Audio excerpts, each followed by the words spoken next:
Hello beautiful people, welcome to our channel Sunita express. నేను మీ సునీత. ఈరోజు మనము చేప జన ఫ్రై చేసుకోబోతున్నామండి.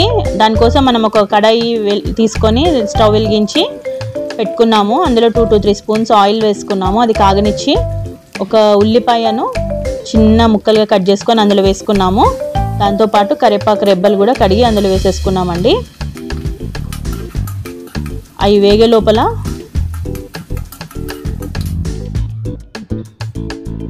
పచ్చిమిర్చి 3-4 సన్నగా పొడుగా కట్ చేసుకొని అందులో వేసేసుకోవాలి. ఇవి వేగుతూ ఉంటాయండి. చాలా ఈజీ చేప జన ఫ్రై. ఇష్టపడని వాళ్ళు ఎవరు ఉండరు. ఈ ప్రాసెస్ ఒకసారి చేయండి, చాలా సూపర్గా ఉంటుంది. ఇప్పుడు కొత్తిమీర వేసుకున్నామండి. మనము కడిగి చిన్న కట్ చేసుకొని అందులో వేసేసుకున్నాము. వద్దు అనుకుంటే చివర్లో కూడా వేసుకోవచ్చు. సో ఇప్పుడు అది వేగే లోపల మనము ఫ్రెష్గా అల్లం ఎల్లిగడ్డ పేస్ట్ రెడీ చేసుకొని పెట్టుకోవాలండి. ముందుగానే నేను రెడీ చేసుకొని పెట్టుకున్నాను. అది 1 టేబుల్ స్పూన్ అందులో వేసేసుకున్నానండి. వేసేసుకొని ఉల్లిపాయలు, అల్లం వెల్లిగడ్డ పేస్ట్ మొత్తం పచ్చివాసన పోయిందాక తిప్పుతూ ఉండాలండి. ఇప్పుడు పసుపు వేసుకున్నామండి. చిన్న టేబుల్ స్పూన్ తోటి పసుపు వేసుకొని తిప్పుకున్నామండి.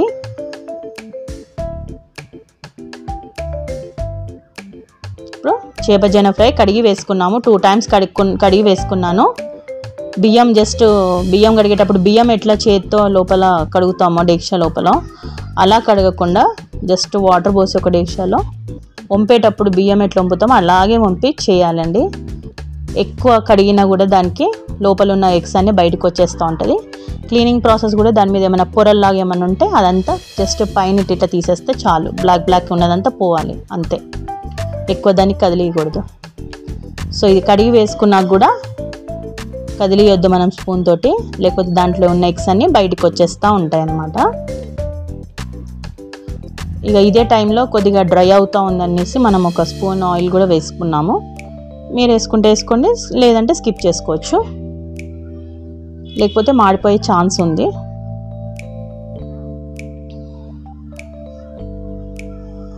నా కుకింగ్ టైం వచ్చేసి 1 అవర్ పట్టిందండి సిమ్లో పెట్టి చేసుకోవడం వల్ల.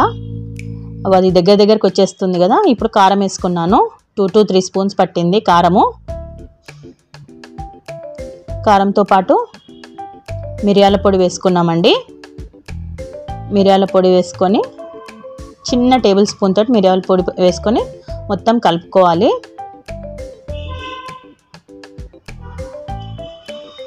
దీంతోపాటు కొద్దిగా సాల్ట్ వేసుకున్నాను. 2 స్పూన్స్ కలుపుకున్నానండి. సాల్ట్ సరిపోకపోతే ఒకసారి చూసి మళ్ళీ కారం కానీ సాల్ట్ కానీ మళ్ళీ వేసుకొని కలుపుకోవచ్చు.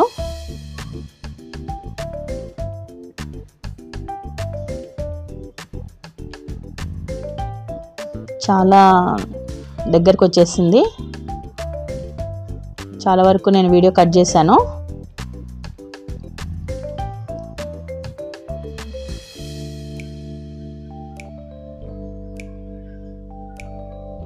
ఈ ప్రాసెస్ అయితే చాలా మంచిగా నచ్చిందండి నాకు taste.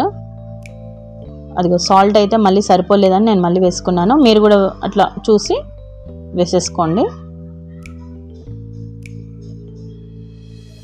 Now it's ready to serve. మసాలాలు ఏమి వేయకుండా చాలా సింపుల్గా చేప జన ఫ్రై ఇలా ఒకసారి ట్రై చేయండి. చాలా సూపర్ టేస్టీ. అయ్య బాబోయ్, నాకైతే చాలా బాగా నచ్చింది. మీరు కూడా తప్పకుండా లైక్ చేస్తారని నేను కోరుకుంటున్నాను. షేర్ చేయండి. Thank you for watching. Love you all. Keep smiling. Bye.